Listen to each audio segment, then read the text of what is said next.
হুম। Hello বন্ধুরা, সবাইকে জয়গুরু। আমি জ্যোতি সুন্দর মণ্ডল। এই গুসকরা শহরে গুসকরা শান্তিপুর কলোনিতে আমার বাস।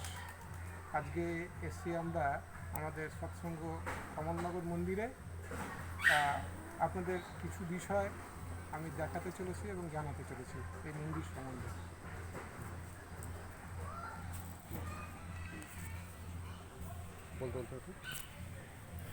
আমাদের গুসকরায় পরমদয়াল শ্রী শ্রী ঠাকুর অনুকূলচন্দ্রের দুটো মন্দির, একটা কমলনগর সৎসঙ্গ কেন্দ্র মন্দির আর একটা হচ্ছে গুসকরা আলুটিয়া সৎসঙ্গ বিহার মন্দির।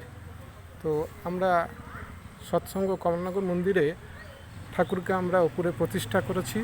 আমাদের প্রতিদিন নিত্য ভোগ হয়। তো আমাদের এখানকার ঋত্বিক হচ্ছেন উদয়শঙ্কর মিদ্ধা। তিনি আমাদের অত্যন্ত প্রিয় মানুষ, সৎ এবং নিষ্ঠাবান কর্মী এবং খুব নরম মনের মানুষ। আমরা তার ছায়াতেই এখানে ঠাকুরবাড়িতে আছি এবং সবাই ভালো আছি তাকে নিয়ে।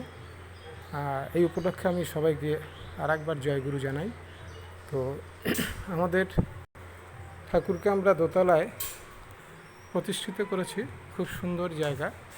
তো আজকে আমরা চলুন ঘুরে ঘুরে দেখাই মন্দিরটাকে। আমাদের মন্দিরের পাশ দিয়ে আমরা যাচ্ছি, আরও মন্দিরের কক্ষ আছে, খুব সুন্দর লাগবে দেখতে। মন্দিরের অনেক কারুকার্য আছে। তো আমরা ঠাকুরকে মাথায় নিয়ে আছি। আপনারা সবাই ঠাকুরকে মাথায় নিয়ে থাকবেন এই আশা করি। ঠাকুরকে নিয়ে চললে কোনো দিনও কোনো জায়গা থেকে আপনি বিমুখ হবেন না, ঠাকুরই আপনাদের সব পূরণ করবেন। তো আমাদের পরম দয়াল শ্রী শ্রী ঠাকুর আমাদের এমনভাবে বলেছেন যে যজন যাজন ইষ্টভীতির ওপর চলা লাগে। তো আপনারা সবাই জানেন যজন কথার অর্থ, যে আমরা ঠাকুরের প্রার্থনা করি, ঠাকুরের বই পড়ি, এই সম্বন্ধে এটা হচ্ছে যজন। আর আমরা ঠাকুরের বই পড়লাম, প্রার্থনা করলাম, এই সম্বন্ধে আমরা কি জানলাম, কি বুঝতে পারলাম, এটা হচ্ছে যাজন। তো যজন যাজন ইষ্টভীতি।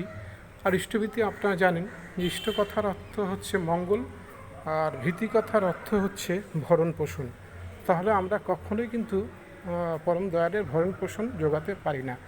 আমরা প্রতিদিন সকালবেলা উঠে তার চরণে একটু সামান্য পয়সা দিয়ে আমরা আমাদের মঙ্গল প্রার্থনা করি, আমরা যেন ভালো থাকি, সুখে থাকি, এই প্রার্থনাই করি এবং ঠাকুর আমাদের তা পূর্ণ করেন।